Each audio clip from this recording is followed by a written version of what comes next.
The snow had been falling over Halifax for 3 days straight when Nathaniel Greer made the mistake of stopping at the wrong food truck. He hadn't planned to stop at all. His black Audi sat idling at the curb on Barrington Street, engine warm, driver waiting, while Nathaniel finished a call that had already lasted 40 minutes too long. The Pemberton acquisition was falling apart at the seams, and he could feel it unraveling thread by thread through the phone while the city turned white outside his window. He was still on the call when he got out of the car. He didn't know why he did it. Something about the cold, maybe, or the smell of soup drifting across the sidewalk. The kind of smell that doesn't belong in a business district on a Tuesday afternoon, and so stands out all the more for it. The food truck was old, older than it had any right to be, white paint gone the color of old teeth, a small hand-lettered sign above the serving window that read pennies in uneven blue letters. A woman in her 60s stood behind the counter in a bright orange toque, ladling something into cups and handing them to the small line of people standing in the snow. Nathaniel barely noticed any of this. He was listening to his lawyer describe, in excruciating detail, why the deal structure they'd spent 8 weeks building might have to be scrapped entirely. He almost missed the boy. The child was maybe 10, 11 at most, small for his age, and dressed in a coat that had been too thin for October, let alone February. Dark hair, dark eyes, standing at the side of the truck with his hands pushed deep into his pockets, not in line, not speaking to anyone, just watching. Nathaniel would have walked right past him. He was good at walking past things he didn't want to see, 43 years of practice. But the boy looked up at exactly the wrong moment, and their eyes met, and the boy didn't look away the way children usually do when they accidentally make eye contact with a stranger in a suit. He held it. Calm and direct, the way only very young children and very old people sometimes manage. "Hold on," Nathaniel said into the phone. He didn't know why. He lowered the phone. "Are you waiting for something?" he asked the boy. The boy glanced toward the truck, then back. "I'm waiting until the line is shorter. Mrs. Penny doesn't like it when I ask when there's other people." "Ask for what? The end-of-day soup?" The boy said it simply, without shame, as if it were just a fact of geography. "She saves what's left at the end and gives it away. But she can't until the paying customers are done." Nathaniel looked at the line. 7 people, maybe 8. The snow was picking up. The boy's shoulders were hunched against the wind in that unconscious way that meant he'd been standing there long enough for his body to give up trying to fight it. Something shifted in Nathaniel's chest, brief and unpleasant, like pressing on a bruise you'd forgotten was there. "I'll buy you a bowl," Nathaniel said. The boy blinked. "I'm not allowed to take things from strangers. Smart rule. My dad taught me." Nathaniel put his phone in his pocket. His lawyer was still talking. He could hear the tiny distant voice and looked at the boy more carefully. "Where is your dad now?" A pause. Not the casual pause of a child thinking, something more careful than that. "The hospital," the boy said. "St. Michael's. He's been there 11 days. Nathaniel said nothing. "It's okay," the boy added, and the fact that a 10-year-old felt the need to say it was okay made something in Nathaniel's throat tighten in a way he didn't care for. "My Aunt Rosie is with him. I just needed to get out of the house for a bit. I've been going to school, but it's reading week so." He trailed off and looked at the truck again. Nathaniel turned toward the serving window. The woman in the orange toque, Mrs. Penny apparently, was watching him with the particular expression of someone who has seen every kind of person the world produces and has made her peace with most of them. "2 bowls, Nathaniel said. "Whatever's good." "It's all good," she said, and she wasn't wrong. He bought 2 bowls of chicken and barley soup and a sleeve of crackers and carried them to the bench along the wall of the building behind the truck, which was sheltered enough from the wind to be almost bearable. The boy followed after a moment's hesitation, maintaining what he clearly considered a reasonable danger distance. Nathaniel sat at one end of the bench. He set one bowl at the other end, then moved to the middle to give the boy more room. The boy sat. They ate in silence for a while. Nathaniel's lawyer had presumably hung up by now, or was still talking to dead air. He found he didn't care which. "What's your name?" Nathaniel asked. "Levy Nathaniel." He paused. "Most people call me Nate, though I've never particularly liked it." Levy looked at him sideways. "So what do they call you, Nathaniel?" "I just tell them most people say Nate." "It's a distinction." He wasn't sure why he was explaining this to a child. "What's your dad's name?" Patrick Solis. Levi wrapped both hands around his soup bowl. He's got something wrong with his liver. They haven't totally figured out what yet. That's the worst part, I think. Not knowing. Yes, Nathaniel said. I think that is the worst part. He wasn't speaking from nothing. His wife, Claire, had spent 4 months in a state of not knowing 6 years ago, and those 4 months had done something to the architecture of Nathaniel's inner life that had never quite been repaired. He understood the specific cruelty of waiting for a word that would reorganize everything. He didn't say any of this to Levi, but he thought about it, sitting on that bench with the snow falling past the edge of the shelter, and he thought about how strange it was to be sitting here at all, on a Tuesday afternoon in February, talking to a 10-year-old boy instead of finishing his call. "Your mom?" he asked carefully. "She's not around," Levi said in that same matter-of-fact tone. No bitterness. Just the fact of it, filed and accepted. Nathaniel nodded and said nothing. They finished their soup. Levi ate his crackers one by one, methodically, the way hungry children eat when they're trying to make something last. Nathaniel watched this without watching it. When the bowl was empty, Levi looked up. "Thanks," he said. "You didn't have to do that. I know. Why did you?" Nathaniel considered the question with more seriousness than he expected to. "I don't know," he said finally. "I think I just needed to stop moving for a minute." Levi seemed to accept this as a reasonable answer. He stood up, tucked his hands back in his pockets. "I should go back to Aunt Rosie's. She worries." "How far?" "Roby Street, 15 minutes. Nathaniel looked at the snow. "I'll drive you." Levi looked at him. "You can wait outside the car the whole time if you want," Nathaniel said. "I'll drive 15 feet ahead of you and you can follow. But it's -12 and you're wearing a fall coat." Levi considered this with the gravity of a small person being asked to make a large decision. Then something in his face shifted, not trust but something adjacent to it, something like the decision to take a reasonable risk. "Okay," he said. In the car, Levi sat in the back seat and looked out the window at the city. He didn't speak, but he wasn't uncomfortable. He had the stillness of a child who had learned to be quiet in adult spaces, hospitals probably, waiting rooms. Places where children learn that the atmosphere does not belong to them. Nathaniel found himself thinking about that, about what it did to a child to spend weeks learning to take up less space. He dropped Levi at a semi-detached on Roby Street that was older but well-kept, the front step freshly shoveled. A woman appeared at the door before the car even stopped, mid-40s, curly hair, the face of someone who had been watching the window. Levi turned before he got out. "Thanks, Nathaniel, for the soup and the ride. Take care of yourself, Levi. You too." He paused. "I hope your work thing works out." The phone call. Nathaniel blinked. He'd forgotten entirely that he'd been on a call when this started. The Pemberton acquisition, the unraveling deal. It felt, briefly, like something that had happened in a different lifetime. "Thank you," he said. "I hope your dad gets better." Levi got out of the car, walked to the door, was absorbed into the warmth and the worry inside. The door closed. Nathaniel sat at the curb for a moment with the engine running and the snow falling on the windshield and didn't move. Then he reached into his coat pocket and took out his phone. He had 11 missed calls. He ignored them all. He opened his contacts instead and found a number he hadn't called in 7 months. Dr. Haruki Tanaka, chief of hepatology at the QEII Health Sciences Center. A medical school classmate of Claire's. A man who answered his phone on weekends. He pressed call. "Haruki," he said when the line connected. "I need a favor. There's a patient at St. Michael's, a Patrick Solis, liver. They haven't got a clear picture yet. I want you to take a look." A pause on the other end. Nathaniel. "It's been a while. I know. I'm sorry about that. Is this a patient of yours?" "No. He's the father of a boy I just met." Nathaniel paused. "In front of a soup truck." Another pause. Longer this time.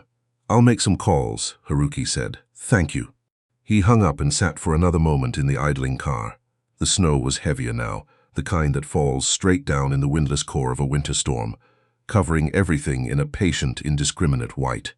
He thought about Levi saying the worst part was not knowing. He thought about Claire, those 4 months, and how many days he had come home from work and not gone to the hospital, because there were things to finish, deals to close, calls to return.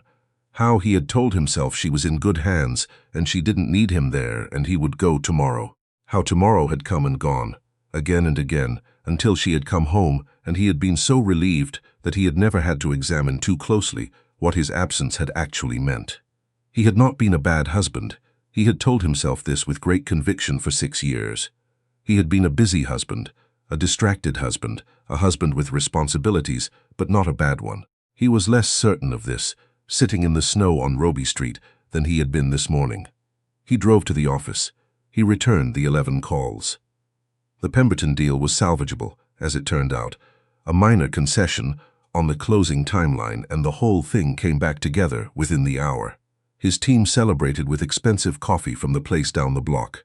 Nathaniel accepted his cup and drank it at his desk, and stared at his monitor and thought about chicken barley soup. He went to see Claire that evening, not for any occasion. They had been divorced for 2 years now, an amicable division of assets and the careful geographic close-up of two people who had grown into such different shapes that continuing to try to fit together had become a kind of daily grief. She had a condo in the South End.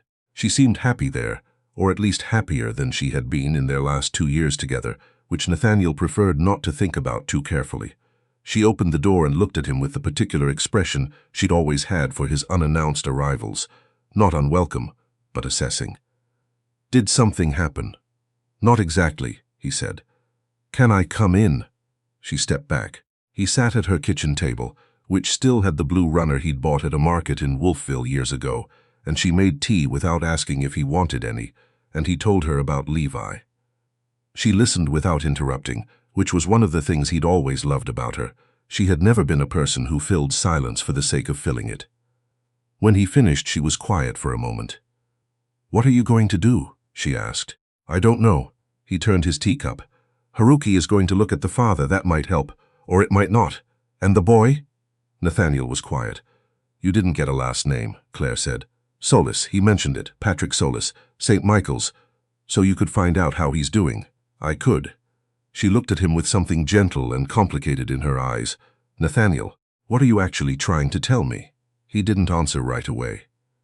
Outside the window, the harbor was dark, the few lights on the water blurred and doubled in the cold glass.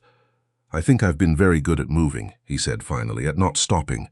And today I stopped for 20 minutes in front of a soup truck, and I can't quite get back to moving again."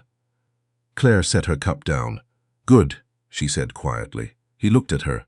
"That's not a bad thing," she said. "It's the opposite of a bad thing. I've been waiting 8 years for you to stop moving long enough to actually feel something that inconveniences you." He thought about arguing with this. He decided not to. "I felt things," he said. "You managed them," she said, not unkindly. "There's a difference." The snow had stopped by the time he left. The city was very still, the streets thick and white and unused. He walked a few blocks before he called the car, because he wanted the cold and the quiet, wanted the specific feeling of the world after a storm, when everything is blanketed and muffled and there is, briefly, no urgency anywhere.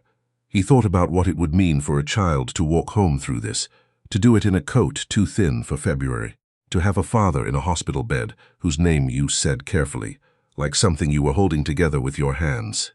He thought about his own father, who had died when Nathaniel was 31, and with whom he had not by then had a real conversation in approximately 6 years. He thought about the things that had never been said, the specific vocabulary of fathers and sons that he and his father had never developed, because neither of them had been willing to slow down long enough to learn it. Patrick Solis was 41 years old, it turned out.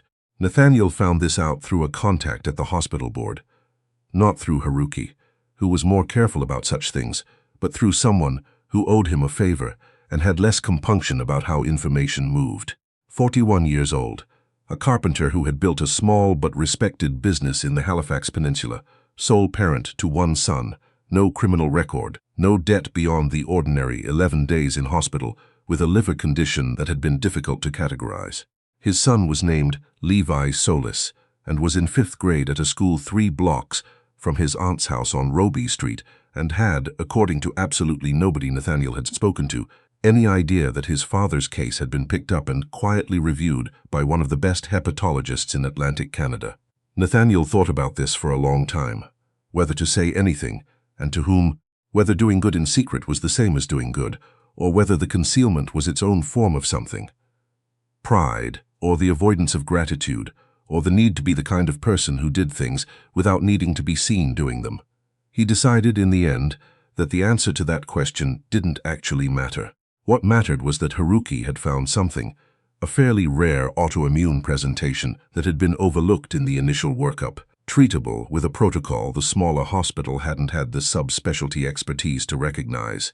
What mattered was that Patrick Solis now had a diagnosis. The weeks that followed were strange for Nathaniel. He finished the Pemberton acquisition. He closed 2 other deals. He had a full week in Toronto in March and another in Vancouver in April. His life looked, from the outside, exactly as it always had. But he started stopping. That was the only way he could think to describe it. He started noticing the points in his day when he was moving past something that deserved his attention, and he started, sometimes, actually stopping. He went back to Penny's truck on a Wednesday in March, not because he expected to see Levi, but because it had been a cold afternoon and the soup had been good. Mrs. Penny recognized him immediately and poured his bowl without asking. "The boy came back," she said, as if continuing a conversation they'd already been having. "Levy, his dad's getting better, apparently. Some new doctor." She said this without particular significance, just as information. He bought his own bowl. First time ever, came in with a $5 bill and a lot of dignity about it. Nathaniel felt something move through his chest. Not pride. He hadn't earned pride, something quieter, something like witnessing. He left $100 with Mrs. Penny that day and told her it was for the end-of-day bowls, for whoever needed them. She accepted this without ceremony and put the money somewhere he couldn't see, and he didn't ask what she would do with it, because some things worked better without being administered. He saw Levi one more time.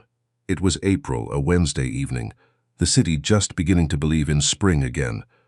That tentative Halifax spring that apologizes for itself with one warm day, and then takes it back for 2 weeks before finally committing. Nathaniel was walking along the waterfront after a meeting that had ended earlier than expected, and Levi was there with a man who could only be Patrick Solis, lean, dark-haired, moving with the careful deliberateness of someone recently returned from somewhere difficult. They were feeding bread to the ducks, the most ordinary thing in the world. Nathaniel watched from a distance. He did not approach. He stood at the railing and watched a father and his sons laughing at ducks in the cold April sunlight, and he thought about the version of himself that would have walked past this too, past the soup truck, past the boy, past the entire ordinary Tuesday that had turned out to be the hinge point of something he was only beginning to understand. Levi looked up at one point and saw him. A long moment. Then Levi raised one hand, just a small wave, simple and clear, and turned back to his father. Nathaniel raised his hand in return. Then he put it back in his pocket and kept walking, slowly, in no particular hurry, through the tentative April afternoon. He called his daughter that night. Vivian, who was 23 and lived in Montreal, and who had, for the past several years, been conducting a careful experiment to determine exactly how much distance from her father she needed to feel like herself. He hadn't spoken to her in 4 months. He had sent her 2 emails she hadn't answered and told himself she was busy. She answered on the 3rd ring. "Dad?" Slightly wary, alert to the frequency of unscheduled calls. "Hey, Viv." He paused.